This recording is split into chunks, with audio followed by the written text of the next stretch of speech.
আসলে আমরা ওভারঅল রাষ্ট্রীয়ভাবেই এখন পর্যন্ত ডিজাস্টার ম্যানেজমেন্ট এই বিষয়ে আমরা এখনো দক্ষ হয়ে উঠি নাই। আমি নিজে ফার্স্ট রেসপন্ডারের ওয়ার্কশপ করেছি। প্রথম যে লেসন ছিল, by not helping them you are actually helping them. ভয় পেও না, ভয়ের কিছু নাই, ভয়ের কিছু না। আসলে ভয়ের কিছু আছে। আল্লাহ সুবহানাহু ওয়া তাআলা আমাদেরকে ভয় দেখান। আমরা যদি জাহান্নামকে ভয় না পাই, তাহলে তো আমরা আসলে জান্নাত পাওয়ার আকাঙ্ক্ষা থাকবে না, জাহান্নাম থেকে দূরেও সরতে চাইবো না আমরা। মহামারীতে যে মারা গেল, ভূমিকম্পে মারা গেল, চাপা পড়ে মারা গেল, যে আগুনে পুড়ে মারা গেল, সে শহীদ।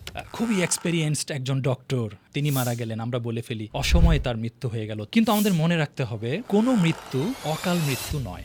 এই ইন্টারনেটের যুগে, সোশ্যাল মিডিয়ার যুগে অন্যতম যেটা উপায় হেল্প করা, সেটা হচ্ছে আমি কোনো ঘটনা নিয়ে গুজব ছড়াবো না।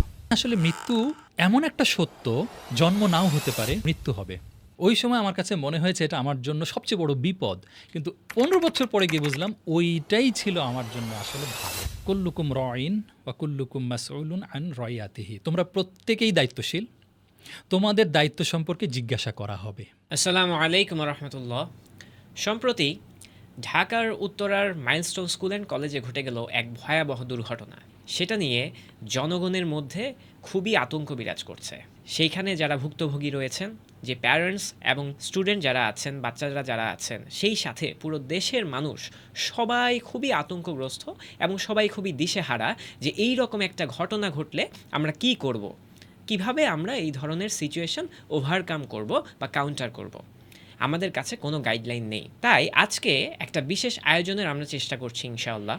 আমাদের সাথে আছেন জনাব শিবলি মেহেদি ভাই। তিনি একটি আইটি ফার্মের সিইও হিসেবে কর্মরত আছেন। এছাড়া তার সবথেকে বড় পরিচয় হচ্ছে তিনি একজন প্যারেন্টিং অ্যাক্টিভিস্ট। আলহামদুলিল্লাহ, তিনি অনেক বছর ধরে বিভিন্ন প্যারেন্টিং টিপস নিয়ে কাজ করছেন, যেন বাচ্চাদেরকে স্মার্ট ওয়েতে এবং ফিউচারিস্টিক ওয়েতে প্যারেন্টিং করে গড়ে তোলা যায়, এবং তার মাধ্যমে অনেক অনেক শত শত হাজার হাজার বাচ্চা এবং বাবা মা আলহামদুলিল্লাহ উপকৃত হয়েছেন এবং হচ্ছেন। আজকে আমরা শিবলি মেহেদি ভাইয়ের কাছে জানতে চাই যে এই যে একটা দুর্ঘটনা ভাই ঘটে গেল, এই ধরনের দুর্ঘটনা হয়তো আগে আরও ঘটেছে, বিশ্বের বিভিন্ন প্রান্তে ঘটছে, আল্লাহ না করুক হয়তো ঘটতে থাকবে, কিন্তু আমরা আসলে এই ধরনের দুর্ঘটনা কিভাবে ডিল করব, কিভাবে মোকাবেলা করব? তো সবার আগে যেই জায়গাটা চলে আসে যে এই দুর্ঘটনা ঘটলে সবার আগে আমরা ভয় পেয়ে যাই, আতঙ্কগ্রস্ত হই, একটা ফিয়ার আমাদের মধ্যে চলে আসে, খুবই শিভারিং একটা মোমেন্ট। এই অবস্থায় আমাদের করণীয় কি হবে যেন আমরা এই ভয়টাকে, আতঙ্কটাকে ডিল করতে পারি, সেইটা আপনার কাছে সর্বপ্রথম জানতে চাই ইনশাআল্লাহ। ধন্যবাদ সাদ ভাই। আলহামদুলিল্লাহ ওয়াসসালাতু ওয়াসসালামু আলা রাসূলিল্লাহ। আসলে আমরা এমন দেশে বসবাস করি, এটা আমাদের জন্য যেন মনে হচ্ছে সবসময় প্রতিনিয়ত কন্টিনিউয়াসলি একটা পরীক্ষার মধ্যে দিয়ে যাচ্ছি আর যাচ্ছি, এবং সেটা রাষ্ট্রীয়ভাবেও নানা রকম দুর্ঘটনা ঘটছেই। সেগুলো আমরা কেউ ফেস করছি, কেউ করছি না, কেউ ভুক্তভোগী হচ্ছি।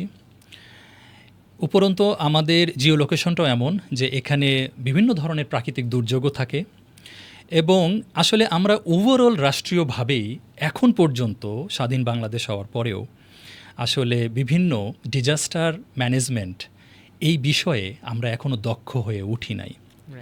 সত্য কথা বলতে অনেক সময় কিছু কিছু দুর্ঘটনা খুবই রাষ্ট্রের সাইজের তুলনায় খুবই ছোট্ট দুর্ঘটনা, কিন্তু সেটাও মোকাবেলা করতে হিমশিম খাওয়া অবস্থা হয়ে যায়। টাকা পয়সার ঘাটতি, জনবলের ঘাটতি, দক্ষ জনবলের ঘাটতি, এরকম একটা অবস্থা হয়। এবং এখানে আবার একটা সুসংবাদ হলো, বরাবর বিভিন্ন বড় বড় দুর্ঘটনায় সাধারণ জনগণ অত্যন্ত আগিয়েও আসেন। কিন্তু এখন আমরা যেগুলো দেখতে পাই পাশাপাশি, যে যখন কোনো দুর্ঘটনা ঘটে, এখানে কয়েক রকম ঘটনা ঘটে। এক হলো যে আমাদের দক্ষ কিছু ফোর্স আছে যারা সত্যি এই ধরনের দুর্ঘটনায় যারা ট্রেন্ড, যেমন ফায়ার সার্ভিস ম্যানেজমেন্ট যারা করেন ডিপার্টমেন্ট, তারা আসলেও সারা বছর ট্রেনিং নেন, তাদের বডি ফিট, এবং তারা বিভিন্ন দুর্ঘটনায় আসলে ঝাঁপিয়ে পড়তে পারেন, কারণ তাদের সেই টুলস অ্যাক্সেসরিজ সবই আছে। কিন্তু এই সমস্ত ক্ষেত্রে সাধারণ জনগণের উচিত না, যারা ওই ঘটনায় নিজের স্কিল এবং নিজেকে দিয়ে হেল্প করতে পারবে না, সেখানে এনগেজ হওয়া। আমি নিজে ফার্স্ট রেসপন্ডারের হোল ডে ওয়ার্কশপ করেছি। সেখানে আমি যা কিছু শিখেছি তার ভিতরে প্রথম যে লেসন ছিল যে হাউ টু হেল্প। তো সেখানে প্রথমেই হেল্প হচ্ছে, আমি যদি ফিল করি, বুঝতে পারি যে এই দুর্ঘটনায় আমি হেল্প করতে গিয়ে আসলে হেল্প করতে পারবো না, ফর এক্সাম্পল মাইলস্টোনের ঘটনাটাই যদি বলি, সেখানে ধরে নিলাম উপস্থিত ছিলাম আমরা, দৃশ্যটা দেখলাম এবং আমি যখন কাছে এগিয়ে গেলাম, আমি এখানে বিভিন্ন বিভৎস দেহগুলি, রক্তাক্ত অবস্থা, আগুনের ধোঁয়া, এসব কিছুতে আমি ফিল করছি আমি এখানে নিজেই টিকতে পারবো না। তাহলে ফার্স্ট রেসপন্ডারের প্রশিক্ষণ দেওয়া হয়েছে, by not helping them you are actually helping them. ব্যাপারটা বুঝাই বলি যে আমি যদি হেল্প করতে যাইতাম এবং গিয়ে যদি আমি ওখানে অজ্ঞান হয়ে যাই, তাহলে আসলে যারা উদ্ধার করতে আসছেন তাদের হয়তোবা 50 জনকে উদ্ধার করতে হতো, আমার কারণে এবার 51 জনকে উদ্ধার করতে হচ্ছে। তো এরকম আমার মতো যদি আরও 20 জন থাকতেন, ঠিক না, তাহলে 70 জনকে উদ্ধার করতে হতো। ঠিক আছে, সো প্রথম শর্তই হচ্ছে by not helping you are actually helping. তবে হ্যাঁ, যারা এখানে যোগ্য, যাদের এই প্রশিক্ষণটা আছে, তাদের আসলে হেল্প করা উচিত। আচ্ছা, সুতরাং সেই ক্ষেত্রে আমি বলবো, এই যে আমি ব্যক্তিগতভাবে ফার্স্ট রেসপন্ডারের একটা কর্মশালা থেকে অনেক কিছু শিখলাম, আসলে এটা আমাদের, যেহেতু আমরা একটা এমন জিও লোকেশনে আছি যেখানে ন্যাচারাল ডিজাস্টার হয়, এছাড়াও আমাদের নানা রকম দুর্ঘটনা, সেটা সড়ক হোক, যেটা বিভিন্ন ফ্যাক্টরিতে আগুন লাগা হোক, নানা রকম ঘটনা ঘটছেই। আমি মনে করি আমাদের স্কুল কলেজ পর্যায় থেকে ফার্স্ট রেসপন্ডারের প্রশিক্ষণ থাকা উচিত। এটা ফিউচারে আমরা প্রত্যেকেই জানবো কার কি করণীয়। ঠিক আছে। আচ্ছা, দ্বিতীয় এবার যেটা বলবো, এই ইন্টারনেটের যুগে, সোশ্যাল মিডিয়ার যুগে একটা অন্যতম যেটা উপায় হেল্প করা, হ্যাঁ, সেটা হচ্ছে আমি কোনো ঘটনা নিয়ে গুজব ছড়াবো না। ঠিক আছে, এইটা কিন্তু এখন একটা মারাত্মক পর্যায়ে চলে গেছে। সাথে রিসেন্টলি এআই টেকনোলজি যুক্ত হওয়াতে আপনি যে কোনো মিথ্যাকে এত সত্যে রূপান্তর করতে পারছেন, ইনক্লুডিং ভিডিও। ওকে, ইনক্লুডিং ভিডিও, শুধু স্টিল পিকচার নয়। এবং অনেক অভিজ্ঞ মানুষরা পর্যন্ত বিভ্রান্তিতে পড়ে যাচ্ছে। হ্যাঁ, আমরা যারা অনেকে বুঝতে পারছি এআই, আরেকজন স্বীকারই করছে না, সে বলছে না এটাই সত্য ঘটনা, নাহলে ভিডিওটা আসলো কোত্থেকে।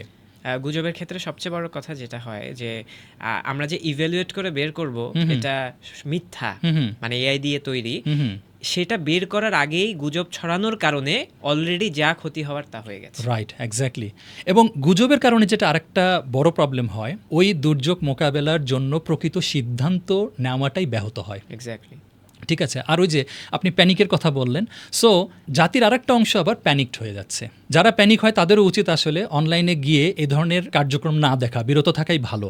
ঠিক আছে, কিন্তু এই গুজব না ছড়ানো হচ্ছে আর একটা বড় সাহায্য করা। এবং এইখানে আমাদের যারা গুজবটা তৈরি করে তারা এক লেভেলের অপরাধী, আর যারা আবার এটাকে শেয়ার করে, কমেন্ট করে, লাইক দিয়ে এটাকে আরও ছড়াই দিচ্ছে, তারা আর এক লেভেলের অপরাধী। ঠিক আছে, আমাদেরকে আসলে এই বিষয়ে লিটারেসি দরকার। আচ্ছা, আর একটা হচ্ছে যে অতি উৎসুক জনতা, এরা যারা কখনো হেল্প করতে যাবেও না, এরা যে কোনো ঘটনা 24 আওয়ার দাঁড়ায় থেকে দেখবার মতো ক্যাপাসিটি, ক্যাপাবিলিটি, এনার্জি তাদের আছে। ঠিক আছে, এবং আমাদের অনেক মানুষ আছে, দেখবেন রাস্তায় একটা ম্যানহোলের গর্ত মেরামত করা হচ্ছে, সেটাও 10 জন দাঁড়ায় থেকে দেখার মতো কিন্তু মানুষ আছে। খুব দুঃখজনক। দুর্ঘটনার সময় আসলে এই ধরনের ভিড় একদম করা উচিত না। You better go your home and sleep. যারা উদ্ধার কাজ করতে আসছে তাদেরকে সাহায্য করেন। এই যে একটু আগে বললাম, by not helping them you are helping them. এই যে আমি দেখলাম ফায়ার সার্ভিসের গাড়ির উপরে, অ্যাম্বুলেন্সের গাড়ির উপরে তারা ক্যামেরা নিয়ে দাঁড়িয়ে আশেপাশে ভিডিও করছে। তাদের একটা মানে উঁচু থেকে তাদের ভিডিও দেখবে, হতে পারে তাদের ইউটিউব চ্যানেল আছে, নিউজ চ্যানেল আছে, হতে পারে তাদের ফেসবুক পেজ আছে, সেখানে তাদের ভিউ বাড়াতে হবে। এই মানসিকতা থেকেই বেরোয় আসতে হবে। এই দুর্যোগ আমাদের আসলে কোনো এন্টারটেনমেন্ট নয়, প্রশ্নই আসে না। হ্যাঁ, আল্লাহ সুবহানাহু ওয়া তাআলা আমাদেরকে এটার মাধ্যমে ভয়ভীতিও দেখাচ্ছেন এবং অ্যাট দ্য সেম টাইম এগুলো আমাদের পরীক্ষা। ওকে, তো আমি আপাতত এটাই বলবো যে এভাবে আমাদের অন্তত পক্ষে বিভিন্ন দুর্যোগে যারা হেল্প করতে পারবে তাদেরকে হেল্প করা উচিত। And sometimes if I am not capable, I should not help there, and this is a way to help.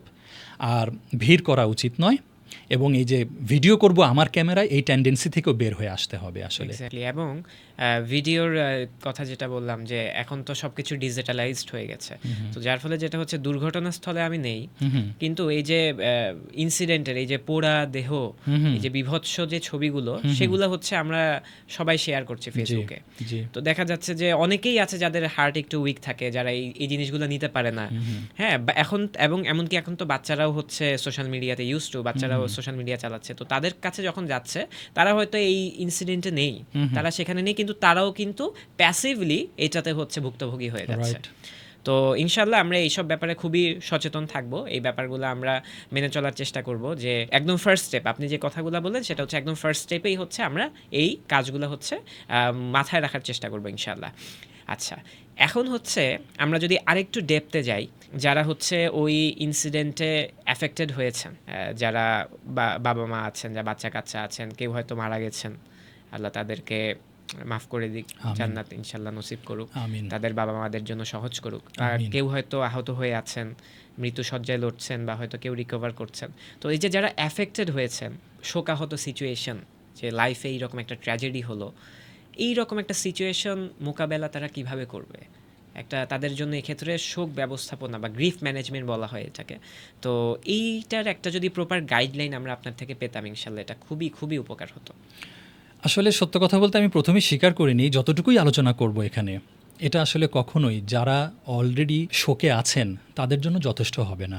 আজকের আমাদের আলোচনাটা এক্স্যাক্টলি আমি এই সাম্প্রতিক ঘটনায় যারা এফেক্টেড শুধু তাদের জন্যই বলছি না, ফিউচারেও আমাদের এ ধরনের ঘটনা ঘটবে, দুনিয়াতে এটা ঘটতেই থাকবে। আমরা যেন সবসময়ের জন্য এই লেসেনগুলো মনে রাখি। অবশ্যই যারা এই মুহূর্তে দুঃখ ভারাক্রান্ত অবস্থায় আছেন তারা হয়তো বা আমাদের এই আলোচনাটা এখনই শুনবেন না, তাদের অন্তরটা প্রশান্তিতে ভরে আসুক ক্রমান্বয়ে, আল্লাহ সুবহানাহু ওয়া তাআলা তাদের জন্য সহজ করে দিন। ভবিষ্যতে যদি আমাদের এই আলোচনা তাদের কাছে পৌঁছায়, হয়তো পরবর্তী কোনো ঘটনায় তারাও এই উপকারী জিনিসগুলো স্মরণে রাখতে পারবেন। আসলে এখানে আলোচনার প্রেক্ষাপট অনেক, কিন্তু আমি আলোচনার সুবিধার জন্য আমি ধরে নিচ্ছি তাদেরকে ফোকাস করে একটু আলোচনা করি যাদের সন্তানরা এখানে আহত বা নিহত হয়েছেন।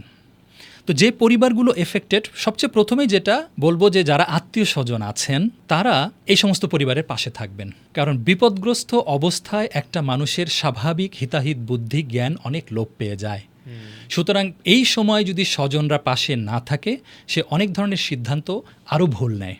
বিশেষ করে এখানে আহতদের বিভিন্ন জায়গায় নিয়ে যাওয়া, এমনকি যারা নিহত হয়ে গেছে তাদের দাফন কাফন করার পুরো কাজটাতে সাহায্য করা, এছাড়া যারা এখনও বাসায় আছেন তাদের প্রতিদিনের রান্নাবান্না, তাদের খোঁজ খবর রাখা। কারণ একজন শোকগ্রস্ত একজন মা বাবা তারা আবার চুলা জ্বালিয়ে আবার প্রতিদিনের রান্নাও করবে, এটাও কিন্তু আসলে তাদের জন্য একটা বার্ডেন। বলা যায় না সেখানে আরেকটা দুর্ঘটনা ঘটে যেতে পারে। আর আমি একজন বাবা হিসেবে এটা আসলে বুঝি ভাইয়া, যে আমার যমজ দুটা কন্যা সন্তান, আলহামদুলিল্লাহ তারা এখনও আমার কাছে আছে। কিন্তু ওদের ছোটবেলা থেকেই আমি যখন কল্পনায় শুধু ভেবেছি যে আমার মেয়ে দুটো মারা গেছে, কল্পনা, বিশ্বের সেটা যে কোনো ঘটনা যখন ঘটেছে তখন ভেবেছি আমার মেয়ে দুটো তো এভাবে মারা যেতে পারতো, আমার চোখ দিয়ে পানি পড়েছে, আমি অবাক হই আমার মেয়েরা তো বেঁচে আছে। আমি কল্পনায় ভাবলাম, সেটাই আমি নিতে পারলাম না। তাহলে যাদের ঘটে গেছে তাদের কষ্টটা আসলে কোন পর্যায়ের? তো এই জন্য আমি বলছিলাম যে আমি যাই বলবো তাদেরকে হয়তোবা সন্তুষ্ট করবে না। আল্লাহ সুবহানাহু ওয়া তাআলা তাদের জন্য সহজ করে দিন, এই দোয়া করে আমরা ক্ষুদ্র প্রচেষ্টা করতেই পারি। ঠিক আছে, আমি প্রথমে এবার যেটা বলবো যে সন্তানের মৃত্যু এটা টলারেবল নয়। আমি একটু আগে বললাম যে আমি কল্পনায় ভেবেই কেঁদে ফেলি, কিন্তু আমাদের মনে রাখতে হবে কোনো মৃত্যু অকাল মৃত্যু নয়। আমাদের কিন্তু মুসলিম সমাজেই, দিনদার পরিবারেও অনেক সময় এটা কিন্তু আমরা কমনলি বলে ফেলি, আহারে তার অকালে মৃত্যু হলো, টকবগে যুবক অকালে মৃত্যু হয়ে গেল। অথবা খুবই এক্সপেরিয়েন্সড একজন ডক্টর, তিনি অনেক সেবা করছিলেন, তিনি মারা গেলেন, আমরা বলে ফেলি অসময়ে তার মৃত্যু হয়ে গেল, তার আরও 10 বছর বেঁচে থাকা উচিত ছিল। এই কথাগুলি শুনতে হয়তো ভালো লাগে, কিন্তু ইসলামিক দৃষ্টিকোণ থেকে এই কথাগুলির ভিতরে মারাত্মক সমস্যা আছে। অকাল মৃত্যু মানে কি? মানে সঠিক সময়ে মৃত্যুটা হয় নাই। কাল তো সময়, তাই না? অকাল, অসময়ে মৃত্যুটা হয়েছে, এটাই তো প্রশ্নবিদ্ধ একটা কথা হয়ে গেল। তাহলে জন্মের সৃষ্টিকর্তা আল্লাহ সুবহানাহু ওয়া তাআলা, মৃত্যুরও সৃষ্টিকর্তা আল্লাহ সুবহানাহু ওয়া তাআলা, তার অনুমতি ছাড়া জন্মও হয় না, মৃত্যু হয় না, বেসিক্যালি একটা গাছের পাতাও নড়ে না। তাহলে অকাল মৃত্যুর কি অর্থ দাঁড়ালো? বিষয়টা কি এমন আল্লাহ সুবহানাহু ওয়া তাআলা এই মৃত্যুগুলি চান নাই কিন্তু হয়ে গেছে? নাউজুবিল্লাহ, এটা অবশ্যই নয়। সুতরাং হ্যাঁ, আমি জানি এটা মেনে নিতে কষ্টকর হবে, আবারও বারে বারে আমি কথা হয়তো বলে ফেলবো, যে কোনো বাবা মার জন্য এটা মেনে নিতে কষ্ট হবে, যে কোনো স্বজনের জন্য এটা মেনে নিতে কষ্ট হবে, কিন্তু অকাল মৃত্যু বলতে কোনো মৃত্যু নাই। যে কোনো ঘটনায় যাদেরই মৃত্যু হয়েছে এক্স্যাক্টলি আল্লাহ সুবহানাহু ওয়া তাআলা তার মৃত্যু চেয়েছেন, এভাবেই লিখিত ছিল তার তাকদীরে। ঠিক আছে, ওই আলোচনা আজকে আমরা হয়তো কাভার করতে পারবো না ভাইয়া, যে কারো ভুলে যদি দুর্ঘটনা হয় বা তখন কি ব্যবস্থাপনা, আমাদের সময় থাকলে আলোচনা করব, কিন্তু আসলে আলোচনা অনেক দীর্ঘ হয়ে যাবে। তাহলে কি জেনে নিলাম, অকাল মৃত্যু বলতে কিছু নাই, এটা আমরা বলবোও না, ওগুলোও বলবো না যে আরও পরে মারা গেলে ভালো হতো। হতে পারে এই পরিবারের ভিতরে যে কারো বাবা হয়তো বিদেশে ছিলেন, আমি জাস্ট কাল্পনিক বলছি, তার হয়তো বা আগামী সপ্তাহে আসার কথা ছিল, তাহলে তার সন্তানের সঙ্গে দেখা হতো, সে হয়তো অনেক খেলনা কিনে ফেলেছে, হয়তো কেউ বলে ফেলবে আহারে আর এক সপ্তাহ পরেই তো দেখা হতো, হ্যাঁ অকালে মৃত্যু হলো। না, এগুলো বলবো না। আচ্ছা, আশা করি বিষয়টা আমরা বুঝতে পেরেছি। এখানে আমি ছোট্ট করে একটা ইনপুট দেই। আমি সাম্প্রতিক সময়ে একটা নতুন জিনিস শিখি, যে একটা হাদিস একটা হালাকা থেকে শেখা হয়, যে একবার নবীজি সাল্লাল্লাহু আলাইহি ওয়াসাল্লাম সাহাবীদেরকে জিজ্ঞাসা করলেন যে আচ্ছা তোমাদের কয়জন সন্তান আছে এখানে? তো সবাই তাদের বর্তমানে বিদ্যমান, অর্থাৎ দুনিয়াতে বিদ্যমান যতজন সন্তান রয়েছে সেইটার হিসাব সবাই বলছে বা এই ধরনের। তারপর নবীজি সাল্লাল্লাহু আলাইহি ওয়াসাল্লাম সেটা একসেপ্ট করেননি যে ব্যাপারটা তা না। তো এরপরে হচ্ছে ঘটনা যেটা ঘটলো, যে মানে আমি কোট অন কোট করছি না, আমি হচ্ছে সারমর্মটা বলছি হাদিসের, যে যাদের হচ্ছে যতজন বাচ্চা সন্তান মারা গিয়েছেন সেটাই হচ্ছে তার সন্তান। অর্থাৎ তুমি তোমার কতজন সন্তান রেখে এসেছো যারা মারা গিয়েছেন, তারাই হচ্ছে তোমার, এখন তুমি বলতে পারবা তারা তোমার সন্তান। আর যারা এখনো জীবিত আছে তারা এখনো তোমার সন্তান নয়। তো আমাদের কাছে এই দুনিয়াই তো শেষ দুনিয়া না, আমাদের পরকালটাও তো হচ্ছে আলটিমেট দুনিয়া।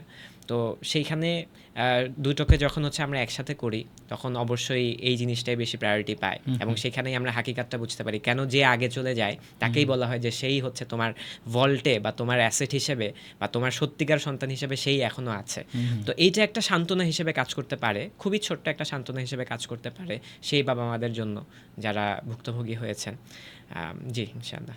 যখন কোনো দুর্ঘটনা ঘটে, বিশেষ করে এমন হয় অনেক সময়, তো হতে পারে এখানেও হয়েছে, যে হয়তো বাসার যিনি দাদু আছেন তিনি হয়তো ওই দুর্ঘটনার দিন সকালেই হয়তো বা বলে ফেলেছিলেন থাক আজকে ওর স্কুলে যাওয়ার দরকার নাই। হতে পারে, এটা কিন্তু জীবনে অনেক ক্ষেত্রে হয়, আজকে অফিস যাব না, হ্যাঁ আজকে দরকার নাই। বা হতে পারে কোনো দিন তার বাবাই বলছিল শোনো আজকে আর যেও না, হ্যাঁ তিনি কিন্তু জানেন না কেন উনি এটা বলেছেন। কিন্তু দুর্ঘটনা ঘটার পরে এবার অনেক সময় হয় কি আমরা এটাকে এবার হাইলাইট করি, দেখেছো আমি সকালে বলেছিলাম আজকে স্কুলে না যাওয়ার জন্য। এইটাকে আমরা এখন একটা যেন অলৌকিক কোনো তার একটা জ্ঞান আছে, সে বোধহয় গায়েবের কোনো খবর জানে, তার কোনো বিশেষ পাওয়ার আছে, এরকম আমরা অনেক সময় অনেকে বলে ফেলি জানো ওনা নিষেধ করেছিল, তাও কেন যে গেল। এরকম নিষেধের হিসাব নিকাশ করতে গেলে আপনার আমার জীবনেও প্রচুর আছে। সবগুলোকে যদি আমরা ফলো করতে যাই আসলে জীবন চলবে না। সো আমরা এই ধরনের ঘটনায় এগুলো বাড়াবাড়ি করব না, যে আহারে আমাকে সকালে নিষেধ করেছিল, ওর দাদু নিষেধ করেছিল, অথবা বাবা অথবা মা, নিশ্চয়ই ওর মা কিছু জানতো না, জানলে সে স্পষ্টই বলতো আজকে একটা বিমান দুর্ঘটনা হবে তোমরা যেও না। ঠিক আছে, হ্যাঁ। আর এরকম অনেক সময় আমাদের বিভিন্ন কারণে আমাদের মানসিক অবস্থার পরিবর্তন হতে পারে, যে কোনো কারণে। আমার একদিন বেশি বিশ্রাম নিতে ইচ্ছা করতে পারে, একদিন আমার হয়তো বা ইচ্ছাই করছে না বাচ্চাকে নিয়ে স্কুলে যাই, সেজন্য হয়তো বলে ফেলেছি যে থাক আজকে যেও না।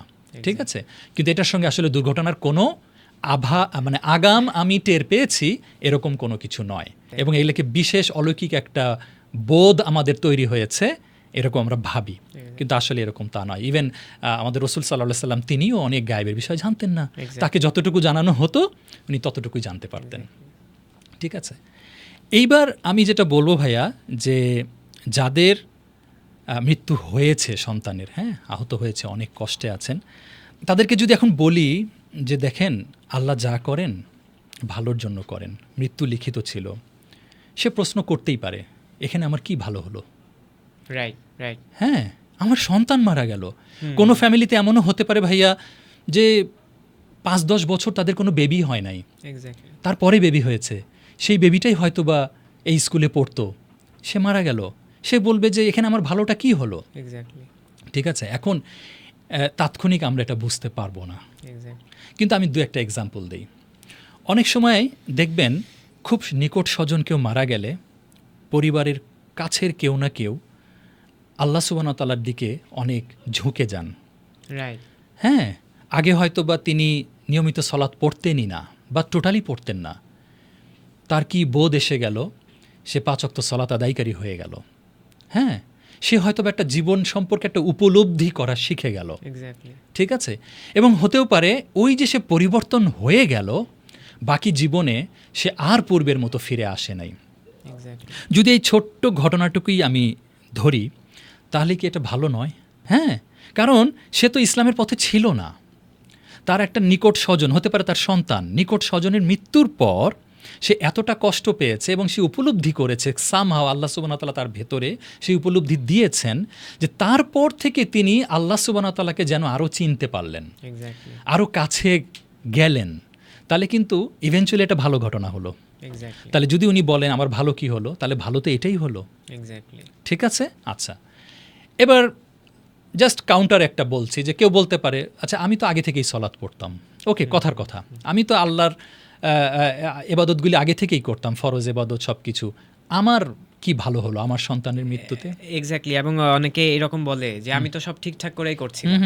হ্যাঁ, যেমন ধরেন আগে একটু প্র্যাকটিসিং ছিল না, বা আগে হয়তো ওইভাবে সবকিছু মেনে চলতো না, তো মেনে চলা শুরু করার পরে যে আমি তো সবকিছুই এখন করি, তো এখন কেন আমার সাথে এমন হলো? রাইট। তো জিনিসটা হচ্ছে আমরা এমনভাবে নিয়ে নেই যে ঘটনাটা হচ্ছে মানে আমার সাথে শত্রুতা করে ঘটেছে, আল্লাহ তাআলা আমার সাথে শত্রুতা করে ঘটিয়েছেন, অথচ ব্যাপারটার সাথে শত্রুতার বা আল্লাহ আমার সাথে শত্রুতা করছেন, আমার ক্ষতি করছেন, আমাকে ক্ষতিগ্রস্ত করছেন, এই ধরনের কোনো কথাই নেই। কথা নেই। এবং আমরা যদি হচ্ছে আরেকটু ইন ডেপথে যাই, যেমন আল্লাহ তাআলা যেমন আযাবের কথা বলেছেন, কোরআনের অনেক জায়গায় আল্লাহ তাআলা তার আযাব, তার শক্তিমত্তার কথা বলেছেন, ঠিক একইভাবে যখন সেটা মুসলিমদের বেলায় চলে আসে, বিপুল হাদিস চলে আসে যে মহামারীতে যে মারা গেল, যে ভূমিকম্পে মারা গেল, যে চাপা পড়ে মারা গেল, যে আগুনে পুড়ে মারা গেল, সে শহীদ। জি। তো আল্লাহ তাআলা এই যে শহীদি মর্যাদা দিচ্ছেন, যাদের ইমানদারদের দিচ্ছেন, কেন দিচ্ছেন? এবং এটাকে তিনি এই যে তার আযাব থেকে যে এক্সপ্লিসিটলি তিনি ডিভাইড করে দিচ্ছেন, অর্থাৎ তিনি কোনোভাবেই আমাদের সাথে শত্রুতা করছেন না, আমাকে ক্ষতিগ্রস্ত করছেন না, বরং তিনি আমাকে ভালোবাসেন বলেই আমাকে এই ধরনের একটা পরীক্ষার মধ্যে নিয়ে এসেছেন। Right, exactly. তো সুতরাং এটাই কিন্তু যে আমার সন্তান না হয় এখন মারা গেল না, কথার কথা, হ্যাঁ, তার বয়স এখন 8, 10, 12, 15 যাই হোক, আমি কবে আমার সন্তানের মৃত্যুটা আটকায় রাখবো? কতদিন পর্যন্ত কার মৃত্যু আমি আটকায় রাখবো? তাই না বিষয়টা? এই জন্য না আমাদের মাঝে মাঝে কবরস্থানেও যাওয়া দরকার। আমরা সেখানে গেলে দেখব 6 ফুট 7 ফুট চওড়া কবরও যেমন আছে, তেমনি 2 ফিট চওড়াও কবর আছে।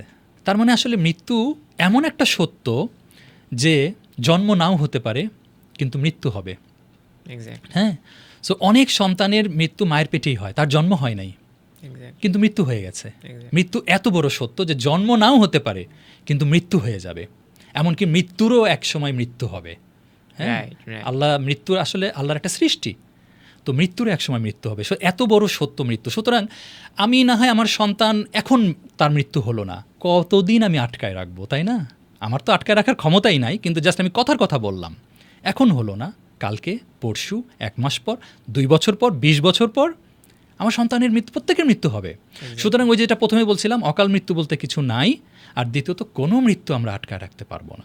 হ্যাঁ, মৃত্যুর প্রকৃতিতে আমাদের কষ্টটা কখনো কম এবং বেশি হয়, এটাই যা পার্থক্য। কিন্তু খেয়াল রাখতে হবে, আমরা যদি সর্বদা ঈমানের উপরে থাকি, তাহলে কিন্তু এটা আমাদের জন্য আনন্দের বিষয় যে ইন্না লিল্লাহি ওয়া ইন্না ইলাইহি রাজিউন। আমরা তো সেই আল্লাহ সুবহানাহু ওয়া তাআলার কাছেই ফিরে যাচ্ছি। আমরা তো এমন কোথাও যাচ্ছি না যেখানে গিয়ে আরও বিপদে পড়ব। ঠিক না বিষয়টা? হ্যাঁ, আর যেখানে কিনা ইভেনচুয়ালি যেতেই হবে। আর ওই যে আপনি একটু আগে যেটা বললেন, যেই সন্তান আগে চলে গিয়েছে সেই আমার সন্তান, তো এটা হচ্ছে একটা বিষয়। এবার আমরা যদি দেখি যে আমরা আরেকটা জিনিস বুঝি না, যেমন আমরা কিন্তু সূরা কাহাফ থেকে এটা নির্দেশনা পাই যে আমাদের এই শিশু সন্তানগুলি, হ্যাঁ, আমাদের চোখের মণি, কলিজার টুকরা, আমরা অনেক ভালোবাসি, আমরা ভবিষ্যৎ জানি না। ছোটোবেলায় সব সন্তানই খুব কলিজার টুকরা, আনন্দের, আদরেরই থাকে, কিন্তু ক্রমান্বয়ে টিনেজ পার হয়ে গেলে, যখন তরুণ হয়ে যায়, যুবক যুবতী হয়ে যায়, এই সন্তানগুলি যারা খারাপ হয়ে যায়, ওই বাবা মারাই কিন্তু আবার বলে যে আগে যদি জানতাম তুই এমন হবি, তোকে হয়তো পেটের মধ্যেই মেরে ফেলতাম। যদি এই কথাগুলি বলা ঠিক না, আমি জাস্ট বলছি বলে, আগে যদি জানতাম তাহলে তোকে আমি গর্ভেই ধারণ করতাম না, এরকম অনেক মা বলে, তাই না? আগে যদি জানতাম তাহলে আমি তোর মা হইতাম না। এই যে কত ধরনের কথা। তাহলে দেখেন, আগে যদি জানতাম তাহলে কিন্তু এই সিদ্ধান্ত নিতেন। আল্লাহ সুবহানাহু ওয়া তাআলা আগে থেকেই সব জানেন, তাই না বিষয়টা? তাহলে আল্লাহর জানা তো আমাদের জানার থেকে অনেক বেশি। সুতরাং সূরা কাহফেও যেমন আমরা দেখি যে মুসা আলাইহিস সালামের সঙ্গে, তাই না, ঘটনার ঘটলে একটা সন্তানকে হত্যা করা হলো এবং সেখানে, সংক্ষেপে বলছি, সেখানে কিন্তু মুসা আলাইহিস সালাম খুব অবাক হয়ে গেলেন, এটা কি ধরনের কথা। পরে কিন্তু আনসার পাওয়া গেল যে আসলে এই সন্তান ভবিষ্যতে কি করত। তা আসলে আমরা কিন্তু জানি না যে আমাদের এই ফুটফুটে সুন্দর শিশুটাও যদি সে হায়াত পেত, যদি সে বড় হতো, সে কি হতো। রাইট। হ্যাঁ, সে এমনও হতে পারত আমাদের জন্য বা ওই বাবা মার জন্য জাহান্নামে যাওয়ার কারণ হতে পারত। এক্স্যাক্টলি। তাহলে এটাই কি ভালো হলো না তাদের জন্য যে ওই সন্তানটাকে, আল্লাহ সুবহানাহু ওয়া তাআলা ওই পরিবারটাকে ভালোবেসে ওই সন্তানটাকে শিশু অবস্থায় নিয়ে নিলেন। এখন বরং উল্টা এত ভালো হলো যে এই শিশু মেবি তার বাবা মার জন্য অপেক্ষা করবে। এক্স্যাক্টলি। ঠিক হাদিসে আছে? আছে যে জি। তার মানে বাবা মায়ের কাপড় ধরে হচ্ছে জি, টেনে ধরে রাখবে, জি। জান্নাতে নিয়ে যাওয়ার আগ পর্যন্ত ছাড়বে না। এক্স্যাক্টলি। এবং এখানেও আমি একটা সুসংবাদ দিব, হাদিসের কথা যেহেতু আনলেন, যে রসুল সাল্লাল্লাহু আলাইহি সাল্লাম উনিও কিন্তু, বাই দ্য ওয়ে, সন্তানের মৃত্যুতে আমরা কিন্তু অবশ্যই কষ্ট পাবো এবং কাঁদবো, Exactly. এই কান্না আসবেই। Exactly. হ্যাঁ, কিন্তু এখানে যেটা হয়েছে যে রসুল সাল্লাল্লাহু আলাইহি সাল্লামের সন্তান, পুত্র সন্তান ইব্রাহিম, তারও মৃত্যু হয়। তো তখন তিনিও কষ্ট পেয়েছেন Exactly. এবং তিনি কেঁদেছেন। এক্স্যাক্টলি। তো অনেক সাহাবীরাই তারা ভেবেছেন যে রসুলুল্লাহ কাঁদছেন, হ্যাঁ, এটা কেমন কথা। এক্স্যাক্টলি। তারা জিজ্ঞেসই করে ফেললেন যে ইয়া রসুল্লাহ, আপনি কাঁদছেন। তো তখন রসুল্লাহ বললেন যে আমি কাঁদবো না, আমার সন্তান। হ্যাঁ, কিন্তু এখানে পার্থক্য আছে। সেটা হচ্ছে রসুল্লাহ বললেন যে হ্যাঁ, আমি ওই আপনার মতোই, মানে হাদিসের জিসটা বলছি, যে আমার অশ্রু ঝরছে, তারপরে আমি বিষণ্ণ হয়ে যাচ্ছি, এক্স্যাক্টলি। কিন্তু আমরা এমন কিছু বলবো না যা আমার আল্লাহকে অসন্তুষ্ট করে। অনেক কষ্টে, অনেক শোকে আমরা অনেক সময় আল্লাহকে দোষ দিয়ে ফেলি, আল্লাহর বিরুদ্ধে আমরা অভিযোগ আনি। এক্স্যাক্টলি। যেমন সন্তান মারা গেল, আমরা বলে ফেলি যে আল্লাহ কি আর কারো সন্তান পেল না, আমার সন্তানকে নিতে হলো। না, আল্লাহর কাউকে দরকার নাই, আল্লাহুস সমাদ। ঠিক আছে, আল্লাহর কারো সন্তানেরও দরকার নাই, আপনার সন্তানেরও দরকার নাই। হ্যাঁ, তারপরে আমরা অনেক সময় বলে ফেলি, আহারে এত বছর পর আমার সন্তান হলো, আল্লাহ একে নিয়ে নিল। ঠিক আছে, আল্লাহর কাউকে দরকার নাই। তাহলে আমরা যেটা এখান থেকে শিখতে পারলাম, আমরা এই ধরনের কষ্টকর পরিস্থিতিতেও এমন কোনো কথা বলবো না যেটা আল্লাহ সুবহানাহু ওয়া তাআলাকে অসন্তুষ্ট করেন। তাহলে আমরা কাঁদবো কীভাবে? রাসূলুল্লাহ যেভাবে কেঁদেছেন, এক্স্যাক্টলি। বর্ণনায় যেটা আমি জেনেছি যে তিনি কেঁদেছেন, চোখ দিয়ে পানি পড়েছে, সেই পানি দাড়ি গড়িয়ে পড়ে গেছে। কিন্তু আমরা অনেক সময় যেটা করি, হাউমাউ করে কাঁদি, চিৎকার করে কাঁদি, পাড়া প্রতিবেশীরাও শুনতে পায়। এই কান্নাগুলি যেটা বিলাপ পর্যায়ের, আল্লাহ সুবহানাহু ওয়া তাআলা পছন্দ করেন না। বিষয়টা যেন অনেকটা এমন হয়ে যায় যে আল্লাহ সুবহানাহু ওয়া তাআলা যে আমার স্বজনকে নিয়ে নিলেন, আমার সন্তানকে নিয়ে নিলেন, এটা আমার পছন্দ হলো না। আর আমরা ওই যে একটুকে বললাম, এ ধরনের কোনো কথা বলবো না। তাহলে এ ধরনের কথা যে বলবো না, তাতে কি কোনো পুরস্কার আছে? হ্যাঁ, এখানে একটা ইন্টারেস্টিং আরেকটা হাদিস আছে। সেটা হচ্ছে, যখন কারো মৃত্যু হয়, আল্লাহ সুবহানাহু ওয়া তাআলা তার রাজত্ব যেভাবে পরিচালনা করেন, ফেরেশতারা রিপোর্ট করে গিয়ে, তো তখন আল্লাহ সুবহানাহু ওয়া তাআলা জিজ্ঞেস করেন, তুমি কি অমুকের সন্তানের জান কবজ করে আসলে বা মৃত্যু ঘটায় আসলে? ফেরেশতা বলেন যে ইয়া আল্লাহ, আপনার হুকুমে আমরা অমুকের সন্তানের মৃত্যু ঘটায় আসলাম বা জান কবজ করে আসলাম। আল্লাহ বললেন, তার কলিজার টুকরাকে যখন নিয়ে আসলে, হ্যাঁ, বা তার মৃত্যু হলো, এই যে বিষয়টা, তারা কি বলল? ওকে, আল্লাহ সুবহানাহু ওয়া তাআলা নোজ এভরিথিং, বাট বললামই তো, এভাবে তিনি তার রাজত্ব পরিচালনা করেন। এখানেই পার্থক্য হলো, যেই বাবা মারা বিলাপ করে কানবে, আল্লাহকে দোষ দিবে, তার ব্যাপারে ফেরেশতারা সেটাই রিপোর্ট করবে। আর যেই বাবা মারা তার সন্তানের মৃত্যুতেও ইন্না লিল্লাহি ওয়া ইন্না ইলাইহি রাজিউন পড়বে, তার কষ্ট হবে, কাঁদবে, কিন্তু আল্লাহকে কোনো অভিযোগ করবে না। এই মৃত্যু নিয়ে তার কোনো এমন বাড়াবাড়ি পর্যায়ের কিছু করবে না যেন মনে হয় যে আল্লাহ সুবহানাহু ওয়া তাআলা এই মৃত্যুটা দিয়ে ভালো করেন নাই, এরকম কোনো কিছুই করবে না। তাদের ব্যাপারে ফেরেশতারা ওটা রিপোর্ট করবেন। তো তখন আল্লাহ বলবেন, এই যে যারা ইন্না লিল্লাহি ওয়া ইন্না ইলাইহি রাজিউন পড়বে এবং সবর করবে, ধৈর্যের সাথে থাকবে, আল্লাহকে দোষ দিবে না, উল্টাপাল্টা কথা বলবে না, তাদের জন্য ফেরেশতাদেরকে বলবে, ওই পিতামাতার জন্য জান্নাতে একটা ঘর বানাও। এখন দেখেন ভাইয়া, এই যে আমরা যে বলছিলাম যে আমার সন্তানের মৃত্যুতে আমার ভালোটা কি হলো, এটার একটা অ্যান্সার তো আমরা খুঁজতে চাই। ভালোটা তো এটাই হলো যে আমি যদি ওই মুহূর্তে সবর করি, জান্নাতে একটা ঘর আমার জন্য তৈরি হয়ে থাকছে যখন আমি অলরেডি জীবিত। তার মানে আল্লাহ সুবহানাহু ওয়া তাআলা চাচ্ছেন আমাদেরকে জান্নাতে নিতে। ওকে, তাহলে এবার আমার বাকি জীবনটা শিরক বেদাত মুক্ত থেকে আমি যেন জীবনটা কাটাতে পারি। ঠিক আছে, আল্লাহ অলরেডি তার জন্য জান্নাতে ঘর বানানোর নির্দেশ দিয়ে ফেললেন। তো এগুলো কিন্তু নিঃসন্দেহে সুসংবাদ। সুতরাং আমি বলবো যে এই শোক সন্তপ্ত পরিবার, বাবা মারা যদি আমাদের এই কথাগুলি শোনেন দেরিতে হলেও, আশা করি আপনারা সুসংবাদের মধ্যে থাকবেন ইনশাআল্লাহ। আমরা যেন সেই অবস্থায় থাকতে পারি। এবং এখানে নবীজি সাল্লাল্লাহু আলাইহি ওয়াসাল্লামের সন্তান যখন মারা যান, ইব্রাহিম যখন মারা যান, তো তার যেই এক্সপিরিয়েন্স ছিল, যেটা আমরা হাদিসে পাই যে তারও কষ্ট হয়েছিল, তিনিও কান্না করেছেন, এবং তার কষ্ট দেখে সাহাবীরা পর্যন্ত অবাক হয়ে জিজ্ঞাসা করলেন, ইয়া রাসূলুল্লাহ, আপনি পর্যন্ত হচ্ছে কষ্ট পেয়েছেন? তখন রাসূল সাল্লাল্লাহু আলাইহি ওয়াসাল্লাম জবাব দিলেন, মানে এটাই তো স্বাভাবিক। তো এই ঘটনাটাও হচ্ছে আমাদের এই জন্যই বোঝা দরকার যে আমরা অনেক সময় মনে করি যে ধর্মীয় ব্যাপারগুলো হচ্ছে খুবই একটু কাল্পনিক ধরনের, এবং ওনারা একটু মহামানব ধরনের ছিলেন। ওনারা আসলে একটু রোবটের মতো বলেছে করেছেন, এরকম যে আমরা যেভাবে আবেগ আছে বা আমরা যেভাবে একজন মানুষ যেভাবে পরিচালিত হয়, নবী রাসূল সাহাবারা ওরকম ছিলেন না, আমাদের এরকম ধারণা। তার কারণে ওনারা সব কিছু মেনে চলতে পেরেছেন, আমরা পারবো না। কিন্তু আমরা যদি ওনাদের ইতিহাস পড়ে দেখি যে আমরা আসলে দৈনন্দিন জীবন যেভাবে পার করি, যেই আবেগের সাথে, যেই বাস্তবতার পারিপার্শ্বিকতার সাথে পার করছি, ওনাদেরও ঠিক একই পারিপার্শ্বিকতা ছিল। ওনারাও হিউম্যান ছিলেন, মানুষ ছিলেন, বরং ওনাদের পরীক্ষাগুলো আরো কঠিন ছিল। এক্স্যাক্টলি। এবং সেইখান থেকেই ওনারা সবর করেছেন, ওনারা কষ্ট পেয়েছেন, ওনার হৃদয়ের রক্তক্ষরণ হয়েছে, তারপরে উনি সবর করেছেন। ঠিক এই জায়গাটাতেই হচ্ছে পরীক্ষা এবং শিক্ষা। রাইট, রাইট, এক্স্যাক্টলি সেটাই।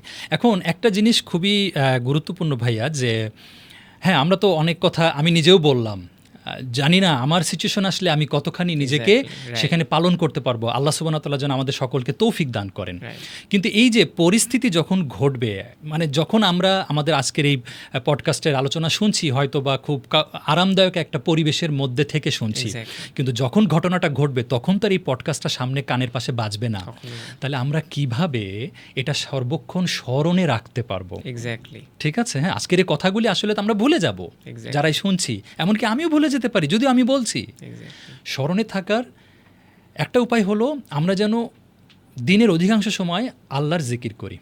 আচ্ছা, বিভিন্ন সময় আল্লাহর বিভিন্ন গুণবাচক নাম ধরে যেন আমরা ডাকি। এটা হচ্ছে স্মরণ রাখার একটা উপায়। হ্যাঁ, সুতরাং হবে কি, পথে ঘাটেও যদি আপনি হোঁচট খেয়েও পড়েন, প্রথমেই আপনার আল্লাহর কথাই মুখ দিয়ে বের হবে। ঠিক আছে, ওই মানে হয়তোবা উপস অথবা আরও মানুষ যেগুলো শব্দ হয়তোবা কিছু গালিও বের করে ফেলে, হ্যাঁ, ওগুলো বের হবে না। হ্যাঁ, তাহলে চরম বিপদেও আসলে আল্লাহ তৌফিক দিবেন যেন আমরা আল্লাহর নামটাই নিতে পারি। চরম বিপদ বলতে কিন্তু আমাদের মৃত্যু একটা চরম বিপদ, কারণ আমাদের প্রত্যেকের মৃত্যুই কিন্তু আমাদের জন্য কিয়ামত। কিয়ামত পর্যন্ত সবাই অপেক্ষা থাকবো না, কিন্তু আমার মৃত্যুটাই আমার জন্য কিয়ামত। হ্যাঁ, সুতরাং এটাই যেহেতু চরম বিপদ, এই সময় যেন আল্লাহর নাম নিতে পারি। এটা গেলো একটা। আর আমি 3টা কথা শর্টকাট বলার চেষ্টা করব, কারণ এটা নিয়েও বিস্তারিত বললে অনেক লম্বা সময় ধরে কথা বলা যাবে। সেটা হচ্ছে, আমাদের খেয়াল রাখতে হবে আল্লাহ সুবহানাহু ওয়া তাআলা হচ্ছে ন্যায় বিচারক। উনি আনজাস্ট করেন না, একদম। ঠিক আছে, উনি হচ্ছে ন্যায় বিচারক। তাহলে উনি যে ন্যায় বিচারক এটা আমরা মাথায় রাখলাম। সুতরাং যা কিছু আমার সাথে ঘটছে, ওই যে আপনি বললেন না যে মনে হয় আমার প্রতি ক্ষোভে, আমার প্রতি রাগ করে আমার সন্তানকে নিয়ে নিলেন, মৃত্যু হলো, বিষয়টা তা নয়। ঠিক আছে, উনি ন্যায় বিচারক, এটা আমরা মাথায় রাখবো। আল্লাহ সুবহানাহু ওয়া তাআলা কারো প্রতি জুলুম করেন না। আমি আমার উপরে জুলুম করা হারাম করেছি, এবং আল্লাহ আমাদেরকে বলছেন তোমরাও তোমাদের উপরে এবং অন্যদের উপরে জুলুম করো না। আল্লাহ সুবহানাহু ওয়া তাআলা আরও বলছেন যে তিনি মানে যাররা পরিমাণ জুলুমও কারো প্রতি করেন না, বরং ওই আয়াতে আল্লাহ বলছেন বরং যে ভালো কাজ করে তার রিওয়ার্ড আমি দ্বিগুণ করে দেই। ঠিক আছে, আচ্ছা, তাহলে আমরা মনে রাখলাম যে আল্লাহ সুবহানাহু ওয়া তাআলা জুলুম করেন না, এটা আমাদের সর্বক্ষণ আমরা মনে রাখবো। তাহলে যা ঘটনাই আমার সাথে ঘটছে, এটা আল্লাহ সুবহানাহু ওয়া তাআলা আমার প্রতি জুলুম করছেন না। 1, 2 হচ্ছে আল্লাহ সুবহানাহু ওয়া তাআলা সকল কিছু জানেন। তো যেহেতু উনি সকল কিছু জানেন, ওই যে আমি তখন বললাম না, একটা মা পর্যন্ত বলছে আগে যদি জানতাম তুই এমন হবি তাহলে আমি এটা করতাম। তা আল্লাহ সুবহানাহু ওয়া তাআলা সকল কিছু জানেন। সুতরাং আমরা যদি আল্লাহ সুবহানাহু ওয়া তাআলার কাছে সবসময় সাহায্য চেয়ে থাকি, তাহলে আল্লাহ সুবহানাহু ওয়া তাআলা আমাদের জন্য সেটাই তো করছেন যেটা আমাদের জন্য ভালো। এক্স্যাক্টলি। ঠিক আছে? আরেকটা আল্লাহ সুবহানাহু ওয়া তাআলার গুণ হচ্ছে তিনি সবচাইতে প্রজ্ঞাময়। মানে জানা এক জিনিস আর প্রজ্ঞা কিন্তু আর এক জিনিস। ঠিক আছে? হ্যাঁ, তো আল্লাহ সুবহানাহু ওয়া তাআলা যে অল ওয়াইজ, হ্যাঁ, তিনি যে সবচাইতে জ্ঞানী এবং প্রজ্ঞা সম্পন্ন, সুতরাং ওনার অনেক কাজ আমরা না ইমিডিয়েট বুঝতে পারবো না। আমার নিজের জীবনেই দেখেছি যে 15 বছর পরে গিয়ে হিসাব মিলাতে পেরেছি 15 বছর আগের ওই ঘটনাটা ঘটার দরকার ছিল। আচ্ছা। ঠিক আছে? হ্যাঁ, সেটা 15 বছর পরে গিয়ে আমি বুঝতে পেরেছি যে ওই সময় আমার খারাপ লেগেছে, ওই সময় আমার কাছে মনে হয়েছে এটা আমার জন্য সবচেয়ে বড় বিপদ, কিন্তু 15 বছর পরে গিয়ে বুঝলাম ওইটাই ছিল আমার জন্য আসলে ভালো। তো এটা আমরা সবাই উপলব্ধি করতে পারি না। রাইট। হ্যাঁ, আর চতুর্থ একটা হচ্ছে আল্লাহ সুবহানাহু ওয়া তাআলার রাজত্ব উনি কিভাবে পরিচালনা করবেন সম্পূর্ণ তার এখতিয়ার। এক্স্যাক্টলি। আমরা আসলে এটা আমাদের ব্রেনে এটা কখনোই কুলাবে না, আমরা এটা বুঝতে পারবো না। তাহলে উনি জুলুম করেন না, উনি সকল কিছু জানেন, উনি প্রজ্ঞাময়, উনি যেভাবে খুশি সেভাবে পরিচালনা করেন। Right. এখানে একটা জিনিস সুসংবাদ হচ্ছে আল্লাহ সুবহানাহু ওয়া তাআলা বলছেন, বান্দা আমার সম্পর্কে যেমন ভাবে আমি বান্দার সঙ্গে তেমন। এক্স্যাক্টলি। ব্যাস, তাহলে আমার সন্তানটা যে চলে গেল নিশ্চয়ই এটা আমার ভালো আছে। ব্যাস, আল্লাহ সুবহানাহু ওয়া তাআলা তাকে ভালো কিছুই দেবেন। এক্স্যাক্টলি। ওকে, আমার উপর যে এই বিপদটা আসলো নিশ্চয়ই এতে আমার ভালো কিছু আছে। ব্যাস, আল্লাহ সুবহানাহু ওয়া তাআলা তাকে স্পষ্ট বুঝিয়ে দিবেন, সেটা 2 দিন পরে হোক আর 20 বছর পরে হোক, যে হ্যাঁ ওই বিপদটা তোমার ভালোর জন্যই। ঠিক আছে? Right. আমি এই বিষয়ে এখন একটু আমার পার্সোনাল এক্সপিরিয়েন্স আনি। আমার মেয়েরা যখন ছোট, 5 থেকে 7 বছর বয়সের ভিতরে ওদের সাথে প্রচুর ঘটনা আছে আমার, তাই এক্স্যাক্টলি সবসময় মনেও করতে পারি না এক্স্যাক্টলি এই ঘটনাটা 7 বছর বয়সে নাকি 5 বছর বয়সে। ঠিক আছে? তো ওদেরকে ঘুমের আগে তো প্রচুর গল্প করতাম, এখনও সেটা আমরা করি। হ্যাঁ, আচ্ছা। তারা এখন 19 ইয়ার্স ওল্ড, এখনও আমরা ঘুমের আগে একটা গল্প করি। তো একদিন বলছিলাম যে আচ্ছা আম্মু শোনো, তোমরা তো অনেক ছোট, একদিন হতে পারে ঘুম থেকে উঠে দেখলা তোমার আব্বু আম্মু দুজনই ঘুমের ভিতরেই মারা গেছেন, তখন তোমরা কি করবা? তো ওরা ওদের মতো কিছু কথা বলছে। তখন আমি বললাম শোনো আম্মু, আমাদের নিকট স্বজনরা তোমাদেরকে বলতে পারে আহারে ছোট ছোট 2টা বাচ্চা, আল্লাহ এখনই বাবা মাকে নিয়ে নিল। ঠিক আছে? হ্যাঁ, এই বাচ্চা 2টা এখন কে পালবে? এই বাচ্চা 2টাকে কেউ আর আগে বাবা মার মতো প্রতিপালন করতে পারবে? তো আলহামদুলিল্লাহ ওদেরকে যে নার্চারিংটা করতাম, ওরা নিজেরাই ওই বয়সে জবাব দিল যে আব্বু যদি তোমার মৃত্যু হয় সেই দিন মৃত্যু হওয়াটাই ভালো, এই জন্যই আল্লাহ দিয়েছেন, কারণ যদি আর একদিন বেঁচে থাকতা হতেও তো পারে ওই লাস্ট দিনেই তুমি হয়তো বা ইসলাম থেকে বের হয়ে গেলা, তুমি কাফের হয়ে গেলা। তা আল্লাহ তো সেটা জানেন, সুতরাং আল্লাহ ওই একদিনের আগেই তুমি মুসলিম থাকা অবস্থায় আল্লাহ তোমার মৃত্যু দিয়ে দিলেন। ইউ নেভার নো, তাই না? এক্স্যাক্টলি। ইবলিস তো আমাদেরকে সর্বক্ষণ পদস্খলন করার চেষ্টায় লেগে আছে। তা আমি দেখলাম আলহামদুলিল্লাহ ওদের আন্ডারস্ট্যান্ডিংটা ক্লিয়ার এটা হয়ে কত গেছে। বছর বয়সে? এই যে বললাম 5 থেকে 7-এর মধ্যে। মাশাআল্লাহ। ঠিক আছে? হ্যাঁ, 5 থেকে 7-এর মধ্যে। আচ্ছা, তারপরে বললাম যে হ্যাঁ অনেকে বলবে যে এখন তোমাদেরকে পালবে কে? তো ওদের এক কথা যে আল্লাহ সুবহানাহু ওয়া তাআলা আর রব। Right. কত সন্তান তো পিতামাতার কাছে থেকেও আসলে ভালো সন্তান হয়নি, তাহলে পিতামাতাই যে আসলে প্রতিপালনকারী নয় এটা আল্লাহ প্রমাণ করে দেন। এক্স্যাক্টলি। ঠিক আছে? হ্যাঁ, আমরা চেষ্টা করি মাত্র, কিন্তু আসলে আলটিমেটলি আল্লাহ সুবহানাহু ওয়া তাআলাই প্রতিপালন করেন। তো এই যে এই বিষয়গুলি আমরা আসলে সন্তানদের সাথে চেষ্টা করব মৃত্যু নিয়ে কথা বলা, এবং আমিও বাসায় নিয়মিতই মৃত্যু নিয়ে কথা বলি, নিয়মিত, যেন আমরা সবসময় রেডি থাকি। এক্স্যাক্টলি। জাযাকুমুল্লাহ খাইরান। আমরা খুবই গুরুত্বপূর্ণ কিছু জিনিস জানতে পারলাম যে এই রকম সিচুয়েশনে যারা অ্যাফেক্টেড হয়, যারা ভুক্তভোগী থাকেন, তারা কিভাবে অ্যাকচুয়ালি এই রকম সিচুয়েশন ওভারকাম করতে পারবে। এবং এইটা যেমন ভাই আগেও বলেছেন যে এইটা অ্যাকচুয়ালি আজকে আমরা এখানে বসে যেভাবে আলাপ করছি, যেভাবে বলছি, এইগুলো আসলে থিওরিটিক্যালি যেরকম, বাস্তবতা আসলে ব্যাপারটা যে হুবহু আমরা সবসময় ইমপ্লিমেন্ট করতে পারবো ব্যাপারটা তা নয়। কিন্তু আমরা যেন ইমপ্লিমেন্ট করতে পারি সেইটার প্রচেষ্টা আমাদের করতে হবে। যেমন ভাই বললেন যে আমরা যেন সবসময় আগে থেকেই আল্লাহকে হচ্ছে স্মরণ করতে থাকি, বেশি বেশি আল্লাহর জিকির করতে থাকি। তো আমি যদি হচ্ছে আগে থেকেই হচ্ছে আল্লাহমুখী হয়ে থাকি, তো দেখা যাবে এই রকম সিচুয়েশন যখন হয় তখন অটোমেটিক্যালি আল্লাহই আমাকে তৌফিক দিচ্ছেন সবর করার। যে আমি আসলে যে এই যে খারাপ সিচুয়েশনে যে আমি আল্লাহর প্রতি সবর করব, এটাও কিন্তু আল্লাহর তৌফিক থেকেই আসতে হবে, এটা কিন্তু আমার নিজের থেকে আসবে না। তো দিন শেষে আসলে আমাদের মূল জায়গাটা হচ্ছে যে আমাদের ইন্টেনশনটা, আমাদের নিয়াটা, শুরু থেকে আমরা কোন জায়গায় যেতে চাচ্ছি, কোন দিকে যেতে চাচ্ছি, সেইখানে হচ্ছে মূল জায়গাটা আমাদের ফোকাস থাকা উচিত। তো ইনশাল্লাহ এভাবে আমরা চেষ্টা করব। আমি আরেকটু জানতে চাচ্ছি যে ধরেন যারা হচ্ছে ওইখানে অ্যাফেক্টেড হয়েছেন, তো সেখানে হচ্ছে তাদের আরও ক্লাসমেটরা আছে যারা আলহামদুলিল্লাহ সুস্থ আছেন। তো এবং শুধু ক্লাসমেটরা না, এখন সোশ্যাল মিডিয়ার যুগে এখন প্রায় অনেকেই এগুলা জানে, যারা হয়তো তাদের সমবয়সী, তারা দেখলো সে হয়তো অন্য একটা স্কুলে পড়ে, যে আরেকটা স্কুলের তার সমবয়সী বা তার কাছে আশেপাশের বয়সের বাচ্চা কাচ্চাদের এইরকম একটা অবস্থা হয়েছে। তো এইগুলাতে তারা এখন কমপ্লিটলি ডিভাস্টেটেড বা খুবই একটা ভয়ের মধ্যে আছে।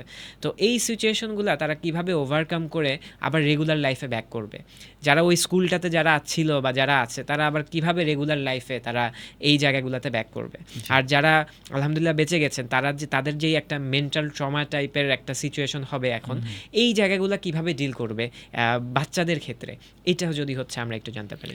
জি, প্রথমত আসলে আল্লাহ সুবহানাহু ওয়া তাআলা আমাদেরকে এমনভাবে সৃষ্টি করেছেন, মানব জাতিকেই, যে আমরা আসলে চরম দুঃখ পাওয়ার পরেও ক্রমান্বয়ে আসলে আবার আমরা স্বাভাবিক জীবনে সামহাও আমরা ফিরে যাবই, কেউ একটু দ্রুত, কেউ একটু দেরিতে। ঠিক আছে, খেয়াল করে দেখেন আমাদের কত স্বজন মারা গেছেন না, আমরা কি এখনও কাঁদছি? না, তাই না? বিষয়টা আমরা কত দুঃখ পেয়েছি জীবনে, কিন্তু এখনও কি সেই দুঃখগুলোকে আঁকড়ে ধরেই বসে আছি? নাই। মানে সিম্পল, যে মাঝে মাঝে অবাক লাগে যে দেখেন আমাদের পেটের ক্ষুধা, এই ক্ষুধাটাই এমন একটা সৃষ্টি আল্লাহ সুবহানাহু ওয়া তাআলার, এমন একটা মেকানিজম তিনি আমাদেরকে দিয়েছেন যে আমরা যতই শোকগ্রস্ত থাকি না কেন, একটা মৃত্যু বাড়িতেও কিন্তু ওই বেলায় মানুষগুলো পেটে কিছু খাবার দেয়। সো আল্লাহ সুবহানাহু ওয়া তাআলা মানুষকে সৃষ্টিই করেছেন এমনভাবে যে আমরা বাধ্য ফিরে আসতে আমাদের রেগুলার জীবনে, সাময়িক কষ্ট হবেই। ঠিক আছে, তো বাচ্চাদের ক্ষেত্রে যেটা করব বা আমরা বলবো, আমার অ্যাডভাইস থাকবে, অনেক সময় আমরা বড়রা যেটা করি, বাচ্চারা দেখেন এই সোশ্যাল মিডিয়ার যুগে যেটা আপনি বললেন জেনে ফেলেছে, প্রথম কথা জেনে ফেলেছে, বাস এখন যখন তারা প্রসঙ্গটা সামনে তোলে, আমরা যেটা করি অনেক সময়, আচ্ছা কিছু হয় নাই, যাও তুমি খেলতে যাও, অথবা আচ্ছা এটা তুমি বুঝবা না, স্কিপ করার চেষ্টা করি, তুমি এটা বুঝবা না, ও কিছু না, ও সব ঠিক হয়ে যাবে। এটা একটা মস্ত বড় মিথ্যা কথা ছিল। খেয়াল রাখতে হবে ও মানুষের বাচ্চা, ওর আকল আছে, ঠিক আছে, ও কিছু একটা বুঝেছে, মন গড়া কথা আমাদের সামনে বলে নাই, তাই না? রাইট। তো এখন যখন বলছি কিছু হয় নাই, অনেকগুলি মেসেজ বাচ্চার কাছে চলে যেতে পারে, এত বড় দুর্ঘটনাও কিছু না, মানে ওকে, রাইট, কিন্তু আসলে তো তা নয়, তাই না? বিষয়টা আমাদের ঘটনাকে প্রকৃতভাবেই পোট্রে করা দরকার। তারপরে কিছু হয় না, তুমি খেলতে যাও, what is this? Say already দুঃখ ভারাক্রান্ত, সে অলরেডি স্যাড নিউজ জেনেছে, তাকে আমি খেলতে যেতে বলবো কেন? ওকে, তাহলে আমাদের উচিত আসলে তার এটা অ্যাকনলেজ করা। আগে তার কাছ থেকে শুনি নি, ঠিক আছে আব্বু আম্মু তুমি কি জেনেছো, কি দেখেছো, কি শুনেছো বলো তো। তাকে এক্সপ্রেস করতে দিতে হবে, সে সবটুকু বলুক। ওকে, কারণ অনেক সময় মানুষ বলার মাধ্যমেই রিলিফড হয়। এক্স্যাক্টলি, ঠিক আছে, এবং মনোযোগ দিয়ে শুনতে হবে, কিন্তু শুনবার পরে এবার সে কতটুকু বলল সেই সাপেক্ষে আপনার বাচ্চার ব্যক্তিত্ব অনুযায়ী, বয়স অনুযায়ী আপনি তাকে ততটুকুই রেসপন্স দেন যতটুকু তার জন্য উপযোগী, কিন্তু এটাকে স্কিপ করবেন না, ইগনোর করবেন না। সে যতবারই কাছে আসুক আপনি ততবার এটাকে অ্যাটেনশন দেন। হ্যাঁ, সে প্যানিকড হয়ে গেছে কিনা, বিশেষ করে যারা সরাসরি ঘটনাটা দেখেছে সেই বাচ্চাদের, এই সমস্ত ক্ষেত্রে বেশ কিছু করণীয় আছে। যেমন বাচ্চা মানে ভয় পেয়ে গেছে আসলে, হ্যাঁ, সে শব্দ ভয় পেতে পারে, এমনও হতে পারে এরপরে মেঘের ডাক শুনলেই সে আসলে মনে করবে এই যে বিকট আওয়াজে প্লেনটাও তো এসেছিল, মেঘের ডাকেও সে ভয় পেতে পারে। ঠিক আছে, তারপরে এমন হতে পারে সে অন্ধকার, আগে ভয় পেত না এখন ভয় পাচ্ছে। হ্যাঁ, তো এই সমস্ত ক্ষেত্রে আসলে তাকে একা থাকতে না দেওয়া, সাথে রাখা, হ্যাঁ, কিন্তু তাকে আবার বারে বারে সবসময় এটা না বলা, ভয় পেও না, ভয়ের কিছু নাই, ভয়ের কিছু না, না আসলে ভয়ের কিছু আছে। আল্লাহ সুবহানাহু ওয়া তাআলা আমাদেরকে ভয় দেখান, ভয়ও একটা সৃষ্টি এবং প্রয়োজনে ভয়ও পেতে হয়, ঠিক আছে, এটা মানুষের একটা গুণ। আমরা যদি জাহান্নামকে ভয় না পাই তাহলে তো আমরা আসলে জান্নাত পাওয়ার আকাঙ্ক্ষা থাকবে না, জাহান্নাম থেকে দূরেও সরতে চাইবো না আমরা। ভয়ও একটা বৈশিষ্ট্য যেটা আমাদের থাকতে হবে, তাই না? Right. আচ্ছা, সবসময় ভয় পেও না, ভয় পেও না এটা বলেও লাভ নেই, বরং হ্যাঁ আমরা আমরা তো পাশেই আছি, এই যে আমরা সবাই একসাথে আছি, হ্যাঁ, ওকে বারে বারে ভয় পেও না না বলে আমরা তো একসাথে আছি, হ্যাঁ, তুমি আমার সাথে থাকো, ঠিক আছে, ধরে নিচ্ছি বাচ্চা আলাদা রুমে ঘুমাতো, কিছুদিন কিছু মাস না হয় কাছে নিয়েই ঘুমান, আচ্ছা। ঠিক আছে, একসাথেই খান। ও না হয় অনেক পছন্দের কাজ সে করতে চাইবে না, ঠিক আছে, জোর করে করানোর দরকার নাই। এবং আমি অ্যাট এ টাইম এটাও বলবো, তাই বলে আননেসেসারি বাচ্চাদেরকে যেন আমরা, সে অলরেডি অনেক শোকগ্রস্ত, সে জানে তার ক্লাসমেট মারা গেছে, সেটাও হয়তো শুনে ফেলেছে, হাত পা ছিঁড়ে গেছে বা অনেক কিছু শুনে ফেলেছে হয়তো বা, এমন সময় তাকেও আননেসেসারি আমি প্লে স্টেশনে গেম খেলতে দিয়ে বিজি রাখবো, অথবা মুভি দেখতে দিব, কার্টুন দেখতে দিব না, এগুলো আমরা একটা ভালো মানুষ গড়ছি না এগুলো করার মাধ্যমে। আচ্ছা। সেন্সিটিভিটিটা আমাদের ঠিক বজায় রাখতে হবে, প্রয়োজনে আমরা তাকে সাথে নিয়ে সময় কাটাই, তবুও মানে বিপদে পড়বে। এবং আমি প্রসঙ্গক্রমে মনে পড়লো বলে বলি, গত বছর যে আমাদের জুলাই এবং আগস্টে যে আমাদের সিচুয়েশনটা গেল, ইন্টারনেট যে বন্ধ ছিল, I have since couple of young জেনারেশনসদের মধ্যে থেকে যারা আসলে ওই সময়টা প্লে স্টেশনের বস লেভেল পার করার গেম খেলায় ব্যস্ত ছিল। রাষ্ট্রে চলছে কি অবস্থা, আর তারা হচ্ছে ওই গেমের বসটা কমপ্লিট করার একটা সুযোগ পেল, অফিস বন্ধ, ঠিক আছে, বা একটা মুভি সিরিজ শেষ করার, একটা সিরিজ শেষ করার তারা সুযোগ পেল। খুব দুঃখজনক কিন্তু এগুলি। তা আমরাও যদি আমাদের সন্তানদেরকে এইভাবে গড়ে তুলি, তাহলে কিন্তু সেও দেখা যাবে যে তার নিকট স্বজন মারা গেছে, কিন্তু সে হয়তো বা বাসাতে রাইট হাহাহিহি করছে, সে হয়তো এন্টারটেইনিং কোনো কিছু করছে, কারণ তাকেও ছোটোবেলায় আমরা বলেছি আচ্ছা কিছু হয়নি, যাও তুমি খেলো। হ্যাঁ, এগুলি। আর যারা ক্ষতিগ্রস্ত হয়ে গেছে আসলে তাদেরকে যথেষ্ট সময় দিতে হবে। এক্স্যাক্টলি। জোর করে আসলে আমরা কিন্তু তার ভয় দূর করতে পারবো না। তাকে নিয়ে হ্যাঁ প্রয়োজনে বাইরে বের হব, প্রয়োজনে স্কুলের প্রিন্সিপালের সাথে কথা বলে কি ম্যানেজমেন্ট অবস্থায়, হ্যাঁ কোন দিকে ক্লাসরুম হলো, কতদিন আরও ছুটি নেওয়া যায়, সেগুলি প্রয়োজনে স্কুলে নিয়ে গেলাম, আবার চলে আসলাম, ফুল ক্লাস সে করলো না হয়তো বা, ঠিক আছে, এভাবে তাকে আবার আমরা ক্রমান্বয়ে অভ্যস্ত করাতে পারি। এক্স্যাক্টলি। এই ক্ষেত্রে আপনি একটা গুরুত্বপূর্ণ জায়গা যেটা বলেছিলেন যে আমরা অনেক সময় যেটা করি যে বাচ্চাকে কোনো কিছুতে ব্যস্ত রাখার চেষ্টা করি স্বাভাবিক জীবনে, এবং এরকম সিচুয়েশন তো আরও বেশি, কিন্তু সেটা আসলে হিতে বিপরীতটা হয়, বরং তার থেকে বেশি হচ্ছে আমাদের তাকে বেশি সময় দিতে হবে। তা আগে হয়তো কম সময় দিতাম, বরং এই ঘটনাটা অ্যাকচুয়ালি বাবা, আপনি যে বললেন যে ভয় পেতে হবে, যে বাবা মাদের জন্য কিন্তু একটা রিমাইন্ডার, যে এই যে আমরা যে হচ্ছে বাচ্চাদেরকে ছেড়ে দুনিয়ার কাজে, সেইটা আমাদের জব পারপোজে হোক কিংবা এন্টারটেইনমেন্ট পারপোজে হোক, মোবাইলে হোক বা যে কোনোভাবেই হোক, আমরা যে অনেক বেশি ব্যস্ত থাকি, এবং তার কারণে হচ্ছে আমাদের বাচ্চাদের প্রতি, বাচ্চাদের যেই হক যেটা রয়েছে সেটা হচ্ছে আমরা ঠিকমতো আদায় করছি না। তো এটাও আল্লাহর থেকে একটা রিমাইন্ডার, যে একটা ছোট্ট স্যাম্পল সেটের উপর আল্লাহ তাআলা একটা আমাদেরকে একটা রিমাইন্ডার দিয়েছেন, যেটা চাইলে তোমার সন্তানের সাথেও তো হতে পারতো। তো তুমি কি তার সাথে ঠিকমতো হক আদায় করছো? এবং এখানে বলি দেখেন, আমি যদি, যেহেতু আমরা মাইলস্টোনের ঘটনা নিয়ে কথা বলছি, এখানে আগুনে পুড়ে গেছে অনেকে, হ্যাঁ, তো আমি যদি এবার একটু কম্প্যারিজন করি ভাইয়া, যে ঠিক আছে এই আগুনটা অল অফ এ সাডেন ধরে গেছে, আমাদের কারো কন্ট্রোলে ছিল না, ওকে, তো তাতে অনেকের সন্তান পুড়েছে, নিহত হয়েছে, কিন্তু এটাতে না হয় আমার কন্ট্রোল ছিল না, কিন্তু শেষ বিচার দিবসে যে আগুনটা জাহান্নামে জ্বলছে, যেটার ব্যাপারে আমাকে কন্ট্রোল দুনিয়াতে দেওয়া হয়েছে, ঠিক আছে, ওখান থেকে মুক্ত থাকার জন্য আমি কি আমার সন্তানকে ওই আগুন থেকে বাঁচানোর জন্য সকল কিছু করছি? এখানে তো আমার কন্ট্রোলই ছিল না, all of a sudden it happened. কিন্তু যেখানে আমার কন্ট্রোল আছে, ওকে, কন্ট্রোল ইন দ্য সেন্স আল্লাহ আমাকে জানিয়ে দিয়েছেন কি করতে হবে আর কি করা যাবে না, সেগুলোকে আমি আমার সন্তানকে নিয়ে প্রিপেয়ার্ড ছিলাম, ওই আগুনটা কি আমি তার জন্য নেভাতে পারছি? এটা কিন্তু আমাদের খেয়াল রাখতে হবে। আমি মনে করি এই ঘটনা থেকে যেমন আমারই উপলব্ধি আসছে যে হ্যাঁ এই আগুনটা তো আমার কন্ট্রোলে ছিল না, কিন্তু ওই আগুনটা, ওইটা তো আল্লাহ আমাকে ক্ষমতা দিয়েছেন আমার আমলের মাধ্যমে এবং আমার করণীয় বর্জনীয়র মাধ্যমে, এটা যেন আমরা উপলব্ধিতে আনতে পারি।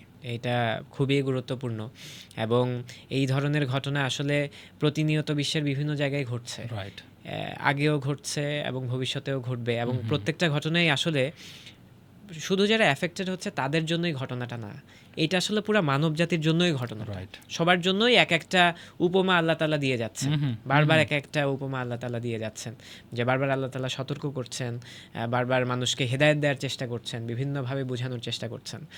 তো আলহামদুলিল্লাহ আমরা কয়েকটা জায়গা থেকে জানতে পারলাম যে আমরা কিভাবে ভয় মোকাবেলা করতে পারি, এবং এই সময় যারা ফুলি অ্যাফেক্টেড আছেন তারা কিভাবে তাদের যেই শোক, তাদের যেই কষ্ট, সেইটা তারা ম্যানেজ করবে, সেটা নিয়ে আমরা জানতে পারলাম। তারপরে বাচ্চাদেরকে আমরা কিভাবে ডিল করাতে পারি এই টাইমে, যে বাচ্চাদের সাথে আমরা কিভাবে ডিল করব, এবং বাচ্চারাও কিভাবে স্কুলে বা অন্যান্য জায়গায় তারা এখন যাবে বা ডিল করবে, কি কি আসলে বিষয়, সেটা নিয়ে আমরা একটা ধারণা পাওয়ার চেষ্টা করেছি আলহামদুলিল্লাহ। এখন শেষের দিকে আপনার থেকে একটু ম্যাক্রো লেভেলে জানতে চাই, যে আমরা তো এতক্ষণ খুবই ম্যাক্রো লেভেলে আলাপ করলাম যে অভিভাবক এবং বাচ্চাদের জন্য কি করা যায়, বা কি তারা কি করবে, কিভাবে কি করবে। এখন আমরা যদি ম্যাক্রো লেভেলে চলে আসি, যে এই ধরনের একটা যে ঘটনা ঘটলো, এই ঘটনায় অ্যাজ আ সোসাইটি বা অ্যাজ আ নেশন আমাদের কী করণীয় থাকে, এবং অ্যাজ আ ইউথ প্রত্যেকটা পার্সপেক্টিভ থেকে যে এই রকম সিচুয়েশনগুলো যখনই হবে বা যখনই হয় বা যেন না হয়, প্রতিকারের জন্য আমরা অ্যাকচুয়ালি কী করা উচিত? এখানে আমি আসলে বলবো যে ঠিক যেই হাদিসটা আমাকে প্যারেন্টিংয়ে খুব উৎসাহিত করে, এমনকি আমার কর্মক্ষেত্রেও যে হাদিসটা আমাকে বারবার রিমাইন্ডার দেয়, এটা আসলে প্রত্যেকের জন্যই জানাটা খুব জরুরি। আচ্ছা, সেটা হচ্ছে কুল্লুকুম রাইন ওয়া কুল্লুকুম মাসউলুন আন রাইয়াতিহি, তোমরা প্রত্যেকেই দায়িত্বশীল, তোমাদের দায়িত্ব সম্পর্কে জিজ্ঞাসা করা হবে। রাইট। এবং এই হাদিসে, এটা হাদিসটা তো অনেক বড়, সেখানে কিন্তু রাষ্ট্রপ্রধানের কথা আসছে, দাসের কথা আসছে, বাবা বা হাজব্যান্ডের কথা আসছে, মায়ের কথা আসছে, ঠিক আছে? এই যে তোমরা প্রত্যেকে দায়িত্বশীল, এই কথাটা যে বলা হলো, প্রত্যেকে, ইচ অফ আস, আমরা একজন না কিন্তু, হ্যাঁ, তুমি দায়িত্বশীল বলা হয় নাই, প্রত্যেকে।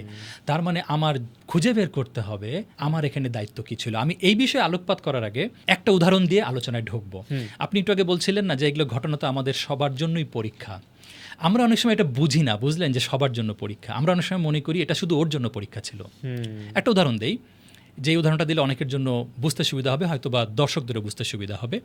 মনে করেন একজন পিতামাতার, যেহেতু আমি প্যারেন্টিং নিয়ে কথা বলি বেশি, এই উদাহরণটাই দিচ্ছি, একজন পিতামাতার প্রতিবন্ধী সন্তান হয়েছে। আমরা সোজা সাপটা মনে করি, আহারে ওই বাবা মার জন্য কত বড় পরীক্ষা, ওকে, এক্স্যাক্টলি।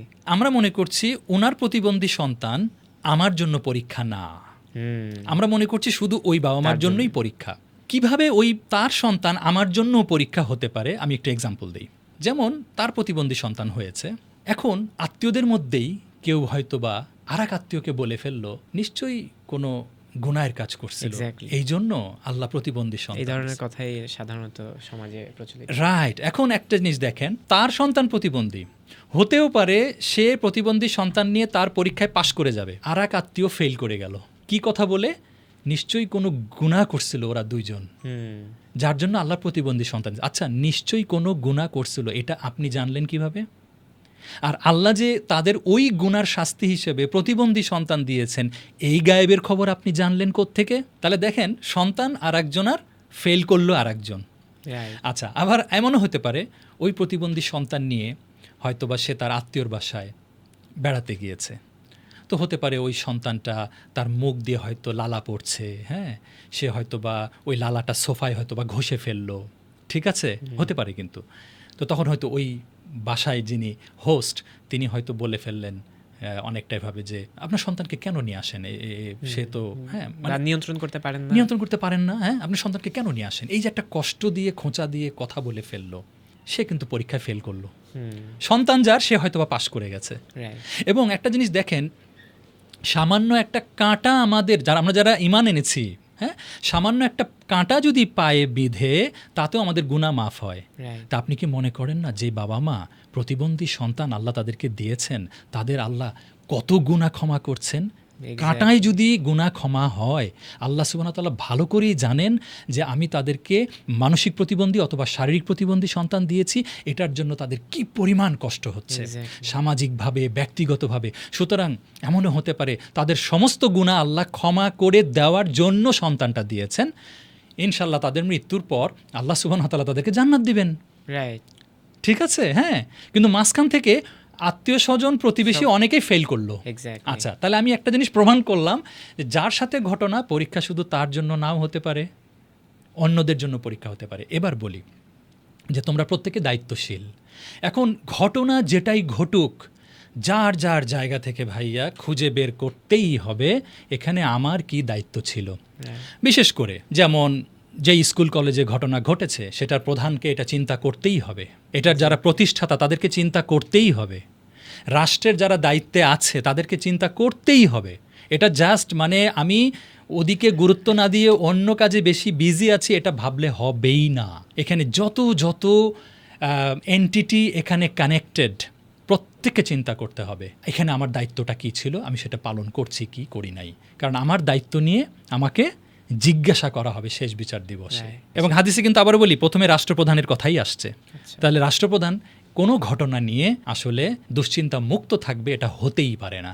এখানে রাষ্ট্রের সম্পদ ব্যবহার করে, রাষ্ট্রের রিসোর্স ব্যবহার করে, এটার তদন্ত করে এটার মানে বের করতে হবে তথ্যাদি, এবং এখানে ক্ষতিপূরণের যত মেকানিজম আছে সব কিছু পূরণ করতে হবে। যার কাছ থেকে ক্ষতিপূরণ আদায় করার সেটা আদায় করে নিয়ে যাদেরকে ক্ষতিপূরণ দিতে হবে সেগুলো আদায় করাই নিতে হবে। ঠিক আছে বিষয়টা? এখন আমরা অনেক সময় ভাবি কি যে কথার কথা এই ঘটনাতেই হ্যাঁ বাবা মারা যদি মামলা করে তাহলে আমরা দেখব। নো, আপনাদেরকে এমন মেকানিজম বানাতে হবে যেন জবাবদিহিতার সিস্টেম এখানে গড়ে ওঠে। আপনি যেটা বললেন যে ইউথদেরও এখানে কি করণীয় আছে, আসলে আমাদের ইউথরাও তো তারা ডিরেলড হয়ে যাবে যখন তারা দেখছে যে সোসাইটিতে জবাবদিহিতার কোনো সিস্টেম নাই, যতই বড় দুর্ঘটনা ঘটুক, যেখানে সুস্পষ্ট আমরা জানি কোনো একটা ইনস্টিটিউশন অথবা কোনো একটা ব্যক্তির ফল্ট আছে, অথচ জবাবদিহিতা নাই। এখন দেখেন এই ইউথ তো একসময় কেউ না কেউ রাষ্ট্রের কোনো না কোনো দায়িত্বে ঢুকবে, তো সে তখন জবাবদিহিতা কেন দিতে চাইবে? বরং সেও এমন একটা সিস্টেম গড়ে তুলতে চাইবে যেন জবাবদিহিতা মুক্ত থাকতে হয়। মানে সে বাধ্য হয়ে অসতই হবে। সো আমি বলবো যে কুল্লুকুম রাইন, এই হাদিসটা যেমন আমাকে প্যারেন্টিংয়ে উৎসাহিত করেছে যে আমাকে আল্লাহ সুবহানাহু ওয়া তাআলা দুজন সন্তান দিয়েছেন, আমার জবাবদিহিতা আছে এই দুজনকে নিয়ে, সো আমাকে ওদেরকে গড়ে তুলতেই হবে। তেমনি আমার কর্মক্ষেত্রেও হ্যাঁ আমি যে দায়িত্ব পেয়েছি সে কাজগুলি ঠিকমতো করতে হবে। That's it. এবার বড় বড় পর্যায়েও যার যার দায়িত্ব তাকে পালন করতে হবে, এটাই আমি বলবো। আমি আপনার প্রতিবন্ধীর যে এক্সাম্পলটা দিলেন, প্রতিবন্ধী বাচ্চা, সেটার থেকে যদি একটু এক্সটেনশন টানি, যে এটা আসলে যাকে দেয়া হয়েছে তার জন্য যে পরীক্ষা তা না, অন্যদের জন্য যে সবচেয়ে বড় পরীক্ষা, সেটার আরেকটা বড় এক্সাম্পল যে বলি, যেমন আমরা অনেক সময় মনে করি যে আমি অ্যাজ আ হিউম্যান আমি সব কিছুই রেডিমেড পাবো, এটা আমার অধিকার। আমি 2 চোখ পাবো, 2 হাত পাবো, 2 কান পাবো, 2 পা পাবো, সন্তান পাবো, সন্তানেরও এই সব কিছুই থাকবে। আমিও ফাইন্যান্সিয়ালি ঠিক থাকবো, আমার সন্তানও ফাইন্যান্সিয়ালি ঠিক থাকবে, আমিও সুস্থ থাকবো, কোনো রোগ থাকবে না, আমার সন্তানরাও থাকবে, সুস্থ থাকবে। তো এগুলো আমরা মনে করি যে এগুলো আমার একটা অধিকার, যে স্বাভাবিকভাবেই একজন মানুষ এই অধিকার নিয়ে দুনিয়াতে আসে যে সেগুলা এটা পাবে। অথচ ব্যাপারটা কিন্তু তা না। আমার যে প্রাণ, একটা মানুষের যে প্রাণ, একটা সৃষ্টির যে প্রাণ, এইটাই তো হচ্ছে আমার হাতে নাই। মানে এইটাই তো হচ্ছে আরেকজনের করুণায় আরেকজন একটু করুণা করেছেন যে আচ্ছা সে যেন জান্নাতে যেতে পারে, তাই তাকে সৃষ্টি করা হয়েছে। কাউকে আল্লাহ তাআলা করুণা করে একটা চোখ দিয়েছেন, আর বাকিদেরকে করুণা করে 2টা দিয়েছেন, অর্থাৎ তাকে বেশি করুণা করা হচ্ছে। কিন্তু আমরা মনে করছি যে না, এটা আমার অধিকার। তো আমার সন্তানটা যে হচ্ছে ভালো আছে, আমার সন্তানের যে আল্লাহ তাআলা কোনো খুঁত দেননি, সে আল্লাহর রহমতে শারীরিক এবং মানসিকভাবে সুস্থ, আমরা আগে থেকে মনে করছি এটা আমার অধিকার। অর্থাৎ এটা সম্পূর্ণ ভিন্ন। বরং এইটা আল্লাহ তাআলা যে এখানে আমাকে কোনো পরীক্ষা দেননি, আমাকে যে সম্পূর্ণ সুস্থ একটা সন্তান দিয়েছেন, তার মানে কি পরিমাণ নেয়ামতের একটা বার্ডেন আল্লাহ তাআলা আমাকে দিয়েছেন, যে কি পরিমাণ শুকরানা তার আদায় করতে হবে। কিন্তু আমরা কি সেই জায়গায় সেটা ঠিকমতো করতে পারি? সম্পূর্ণ করতে পারি না। এবং সেইখান থেকেই যে পরবর্তীতে বললেন যে আত্মীয় স্বজন থেকে যেই ব্যাপারগুলো চলে আসে, যে কেন আসে, তার কারণ আমরা মনে করি বাই ডিফল্ট যে ওইটা আমার অধিকার ছিল, যে তোমার ছেলে হয়েছে এটা তোমার সমস্যা, তুমি পাপ কাজ করেছো, তুমি তোমার ছেলেকে কন্ট্রোল করতে পারো না, তুমি ভালো করতে পারছো না, তো ওর অসুস্থতার বার্ডেন তোমার। কিন্তু আসলে এই অসুস্থতার মাধ্যমে আল্লাহ তাআলা দেখাচ্ছেন যে এই অসুস্থতাই একটা নর্ম। আল্লাহ তাআলা চাইলে এরকমও সৃষ্টি করতে পারতেন, কিন্তু তিনি অনুগ্রহ করে আমাদেরকে মেজরিটির মধ্যে সুস্থ সন্তান দিচ্ছেন, সুস্থ মানুষ দিচ্ছেন। সর্বোপরি আমরা সবসময় চেষ্টা করব যে আল্লাহ তাআলার শুকরিয়া করতে, এবং নিজেকে যে আমরা আগে থেকেই যে সব কিছু পাবো বা আমার সাথে এই দুর্ঘটনা ঘটবে না বা অন্যজনের সাথে ঘটেছে এটা সম্পূর্ণ তার ব্যাপার এবং তার দায়, তার উপরে আযাব আসলো, তার উপর পরীক্ষা আসলো, ব্যাপারটা তা না। বরং সবসময় আমরা চেষ্টা করবো প্রত্যেকটা জিনিসকে আমরা নিজের দিকে টেনে নেওয়ার, যে এটা আল্লাহ তাআলার আমার দিকে একটা সতর্কতা। 1 2 নাম্বার হচ্ছে যার সাথে ঘটে গেছে তিনি হচ্ছে চেষ্টা করবেন যে সবর করব আমরা। এবং এখানে আমি আরেকটা জায়গায় হচ্ছে ছোট করে হচ্ছে শেষে অ্যাড করি যে আল্লাহ তাআলা হচ্ছে যাদেরকে ভালোবাসেন না তাদেরকে কিন্তু আল্লাহ তাআলা ছেড়ে দেন। এটা আমরা অনেকে জানি কি না যে আল্লাহ তাআলা তার কথা শুনতেও চান না, তার সাথে কি হচ্ছে না হচ্ছে তার নিয়তি অনুযায়ী, তার তাকদির অনুযায়ী তার কিছু সব কিন্তু তার চলে যাচ্ছে, তার নফসের উপরে ছেড়ে দেওয়া হয়। এক্স্যাক্টলি। কিন্তু আল্লাহ তাআলা যাকে ভালোবাসেন তার ব্যাপারে আল্লাহ তাআলা খেয়াল করেন। যেমনটা আপনি বলেছেন, যখন কারো সন্তান মারা যায় তখন আল্লাহ তাআলা ফেরেশতাদেরকে আবার জিজ্ঞাসা করেন, তার নির্দেশেই তো হয়েছে, তাকদিরে আছে, তার নির্দেশে, নির্দেশ ছাড়া তো জান কবজ হতো না। অর্থাৎ তারপরেও তিনি কেয়ার করেন বলেই, তিনি ওই বান্দার প্রতি কেয়ার করেন বলেই আবার জিজ্ঞাসা করছেন যে তুমি কি তো ওই বান্দার, আমার ওই বান্দার সোনার টুকরাকে নিয়ে এসেছো, তা তার রেসপন্সটা কি ছিল তিনি আবার শুনতে চান। অর্থাৎ আমাদের সাথে যেই ঘটনাগুলো ঘটছে এটা আল্লাহ তাআলারই ভালোবাসার একটা এক্সাম্পল। এবং তাই আমরা চেষ্টা করবো আল্লাহ তাআলার আরও বেশি কাছাকাছি যাওয়ার, এবং আমরা যাদের প্রতি দায়িত্বশীল আছি তাদের প্রতি সেই দায়িত্ব যেন আমরা ঠিকমতো আদায় করতে পারি ইনশাআল্লাহ। আল্লাহ তাআলা আপনার হায়াতে নেক হায়াত দান করুন ইনশাআল্লাহ। আমাদের সাথেই থাকুন ইনশাআল্লাহ। জাযাকুমুল্লাহু খাইরান। আসসালামু আলাইকুম ওয়া রাহমাতুল্লাহি ওয়া বারাকাতুহু। ওয়া আলাইকুম আসসালাম ওয়া রাহমাতুল্লাহি।